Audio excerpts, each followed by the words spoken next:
Assalamualaikum warahmatullahi wabarakatuh. Jumpa lagi di channel Gading Primadinata. Bagaimana kabarnya teman-teman semuanya? Tentu dalam keadaan sehat, semangat terus, bahagia bersama orang-orang yang Anda sayangi.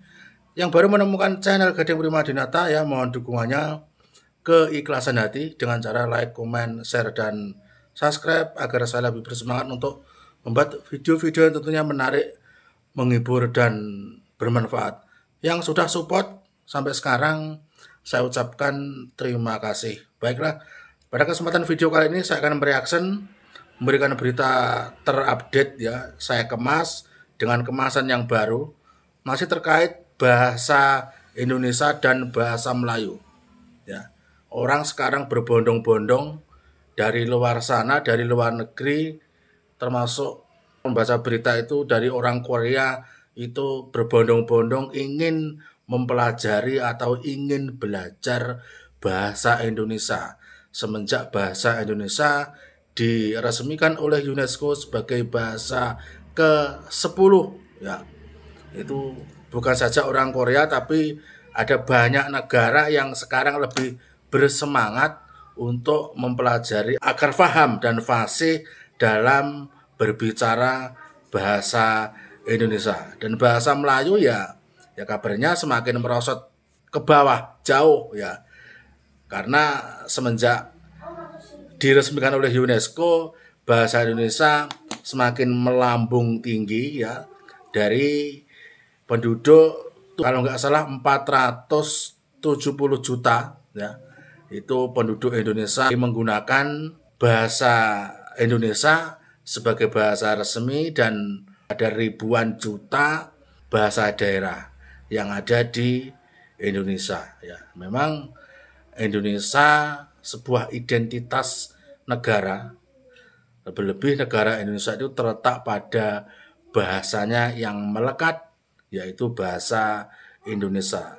Saya punya video terkait pembahasan bahasa Indonesia dan pembahasan bahasa Melayu, yang bahasa Indonesia semakin melejit. Ini dari beberapa pakar bahasa ya. Teman-teman bisa nonton videonya seperti ini. Mitra kita itu adalah perguruan tinggi. Nah, perguruan tinggi ini selain mengajarkan bahasa Indonesia sebagai bahasa pengantar begitu untuk kajian-kajian komunikasi, itu juga bahasa Indonesia dijadikan alat bekal bagi mereka ketika mereka studi tentang Indonesia. Nah, misalnya di kemarin minggu yang lalu ya, hari Rabu yang lalu, saya bicara dengan seorang profesor dari Korea gitu ya. Beliau datang ke Indonesia, kemudian beliau mengatakan sekarang gara-gara bahasa Indonesia disahkan sebagai bahasa resmi sidang umum, itu masyarakat Korea jadi ingin berlomba-lomba belajar bahasa Indonesia. Sehingga katanya saya kewalahan ini, tidak punya ruangan lagi. Mahasiswa sudah antri, dan yang daftar untuk semester yang akan datang itu sudah banyak sekali katanya. Ini bagaimana ini saya? Nah, ini gara-gara itu saja mereka membuat berbagai macam promosi. Jadi mempromosikan bahasa Indonesia di kampus.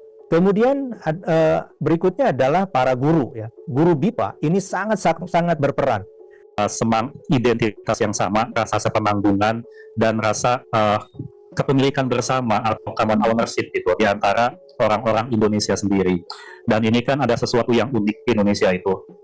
Kita dijajah Belanda, tapi kita menggunakan bahasa Indonesia sebagai bahasa pemersatu. Memang ada faktor-faktor lain sih, kenapa kita tidak menggunakan bahasa Belanda. Tapi fakta bahwa bahasa Indonesia digunakan sebagai bahasa pemersatu, dan kalau dari sejarah kan nanti Pak Amin bisa jelaskan, itu sudah berlangsung sejak ratusan tahun yang lalu kan. Ketika kita masih negara kepulauan, belum ada orang asing, di mana asal-usul bahasa Indonesia ini, bahasa Melayu Pasar, kalau saya tidak salah baca sih, menjadi bahasa pengantar dalam proses perdagangan di pesisir. Jadi itu.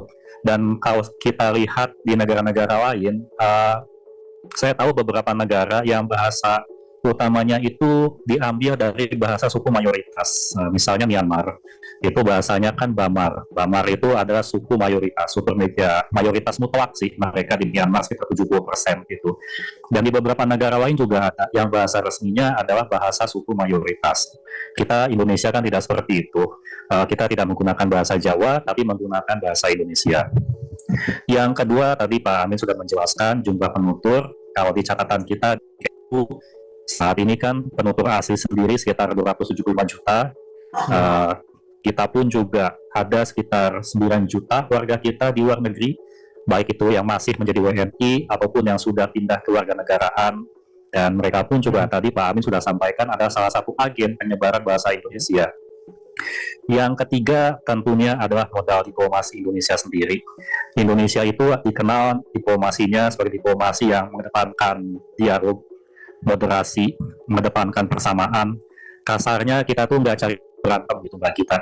Andai kata saya bisa buat perumpamaan di sekolah ya, Indonesia itu adalah anak baik, rajin belajar, menghormati guru, rankingnya bagus, mengerjakan PR gitu kan. Kita bukan anak yang suka melakukan perundungan lah, kira-kira seperti itu. Kalau saya bikin analoginya ke lingkungan sekolah.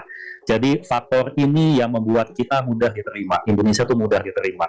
Dan kalau nanti Mbak Gita pergi ke luar negeri, saya yakin kalau Mbak Gita bilang kita ini orang Indonesia, mereka akan punya kesan positif kok tentang kita. Dan ini adalah salah satu modal dasar kita. Kalau dalam bahasa diplomasi namanya ada soft power kita. Ini yang menyebabkan ketika kita mengusulkan bahasa Indonesia di UNESCO pun tidak menjadi masalah. Perjuangan ada, tapi alhamdulillah negara-negara lain dapat menerima proposal kita. Demikian Mbak Gita. Tadi penjelasan dari Pak Ari sangat komprehensif ya. Saya menambahkan bahwa bahasa Indonesia ini sebagai bahasa Indonesia, sebagai bahasa nasional untuk negara dengan penduduk 270 jutaan. Ini adalah power yang kuat yang pasti setiap, paling tidak dari pengalaman pribadi, setiap saya menyampaikan itu selalu orang kagum gitu ya. Oh, betapa powerfulnya bahasa Indonesia menyatukan orang yang tinggal di jauh di pulau-pulau terpencil. Bahasa Indonesia tetap dipakai sebagai bahasa sehari-hari, bahasa komunikasi yang menghubungkan ya, sebagai lingua francanya. Nah, ini telah menjadi sebuah unsur penting yang berkontribusi terhadap pengakuan bahasa Indonesia sebagai sebuah bangsa. Nah, kemudian selain itu bahasa Indonesia menjadi bahasa kerja di Republik Indonesia, digunakan untuk komunikasi termasuk dalam pendidikan, akademik, pemerintahan, bisnis, budaya, dan komunikasi sehari-hari di seluruh negeri. Dan selain itu, saat ini dengan jumlah penduduk 270 juta lebih jiwa, penduduk terpadat keempat di dunia, bahasa Indonesia digunakan oleh sekitar 3,3% populasi penduduk dunia, karena memang jumlah penduduk kita yang cukup besar. Nah, ini semua mempunyai menjadi faktor penting kenapa bahasa Indonesia perlu dilirik begitu ya oleh lembaga dunia seperti UNESCO dan kemudian tentunya oleh bangsa-bangsa di dunia. Pak Amin, apakah ada tambahan poin-poin yang lebih penting? Silakan Pak. Ya, ketika saya sampaikan proposal ini ya kepada UNESCO waktu itu, ada satu diskusi dengan kawan-kawan di Kemenlu, yaitu ketika kita bicara bagaimana kontribusi Indonesia dalam perdamaian dunia, bagaimana kontribusi Indonesia dalam pengembangan multikulturalisme gitu. Nah, ini adalah poin-poin yang kita angkat di dalam proposal kita. Dan itu menjadi penekanan ketika saya diminta menjelaskan apa sih maksudnya bahasa Indonesia mau dijadikan bahasa sidang umum UNESCO ini karena apa gitu. Nah, saya jelaskan ya, selain sejarah bahasa Indonesia yang unik seperti tadi disampaikan oleh Pak Ari ya, kita tidak memilih bahasa Jawa tapi bahasa Melayu ya. Melayunya juga bukan Melayu standar beneran gitu karena menjadi bahasa Melayu pengantar.